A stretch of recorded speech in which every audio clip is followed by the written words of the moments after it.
Good afternoon आप सबको।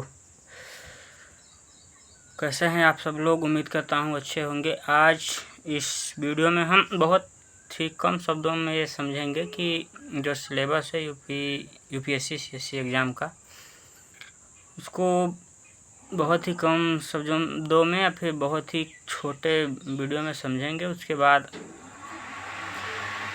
हम इसके बाद अपनी इकोनॉमी की जो लेक्चर है उसके बाद शुरू करने वाले हैं।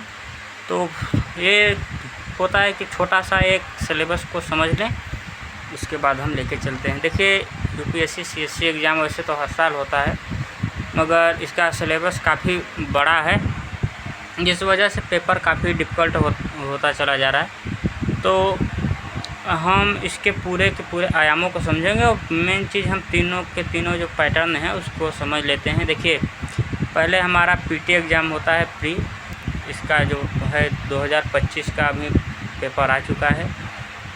तो आप लोग यूपीएससी की वेबसाइट पे जाकर देख सकते हैं जीएस और सीसेट दोनों का पेपर। तो प्री में 2 पेपर होते हैं, एक जीएस का और एक सीसेट का। हमें जीएस में हिस्ट्री, इतिहास, भूगोल, राज्य व्यवस्था, अर्थव्यवस्था, कला संस्कृति, भूगोल, पर्यावरण, पारिस्थितिकी, विज्ञान और प्रौद्योगिकी जैसे विषयों को पढ़ना होता है। और वहीं पे हमारे जीएस पेपर 2, जिसे कि सामान्य अध्ययन पेपर 2 या सीसेट का पेपर भी बोला जाता है, उसमें मुख्यतः 4 या 5 आयाम होते हैं। पहला होता है कॉम्प्रिहेंशन, जिसमें एक तरह से लिखा गया होता है पूरे की पूरी कहानी, उसमें से ही प्रश्नों को पूछा जाता है और उन्हीं के आंसर को टिक किया जाता है। एक पहला पेपर टोटल ऑप्शनल होता है 200 नंबर का।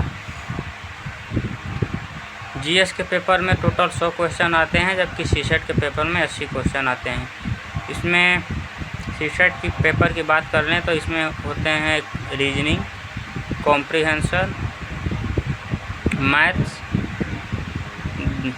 डाटा एनालिसिस और डाटा सिक्वेंसिंग। ये चार सब्जेक्ट इसमें होते हैं, 4 मतलब टॉपिक होते हैं सीसेट के पेपर में। और वही बात करें हम मेंस की, तो मेंस में ऐसे तो टोटल 28 सब्जेक्ट हैं, मगर हम पेपरों की बात कर लें टोटल 9 पेपर होते हैं। 2 लैंग्वेज के होंगे, एक हिंदी और इंग्लिश। फिर GS paper 1, GS paper 2, GS paper 3, GS paper 4। 4 paper ये होते हैं, 4 2 6, 2 ऑप्शनल के होते हैं, 6 2 8 और एक पेपर निबंध का होता है। ये रही मेंस की जानकारी। उसके बाद फाइनल जब मेंस आपका क्लियर हो जाएगा तो आपको इंटरव्यू के लिए बुलाया जाएगा। तो इंटरव्यू में आपको सामने बिठा के जो कुछ भी हो, वहाँ पे ज्ञान का उतना मान के चलिए कि बहुत नहीं होता, मगर अगर क्योंकि वो लोग जानते हैं कि आप वहाँ तक पहुँचे हैं तो आपके अंदर तब तक ज्ञान आ चुका होता है। वहाँ पे मेनली ये चीज़ जो है कि प्रॉब्लम सॉल्विंग से रिलेटेड पूरे के पूरे क्वेश्चन बनाए जाते हैं, के साथ ही साथ आपका पर्सनालिटी देखी जाती है कि आप उन लोगों के सामने अच्छे से बोल पा रहे हैं, बात कर पा रहे हैं, जो चीज़ों को समझने की क्षमताएं हैं, किसी भी प्रॉब्लम के प्रति मतलब आपके अंदर डर नहीं है, हिचकिचाहट तो नहीं है, वो चीज़ देखने के लिए वो आपको बुलाते हैं, सामने बैठाते हैं। उसके बाद आपसे बातचीत करेंगे, कुछ प्रश्न भी देंगे, कुछ ऐसे डिफ़िकल्ट क्वेश्चन देंगे जिसका कि दुनिया में कोई जवाब ही नहीं है। वो ऐसे प्रश्नों को पूछते हैं जिनका ना तो आर है ना तो पेड़ है, उसका कोई मतलब है ही नहीं।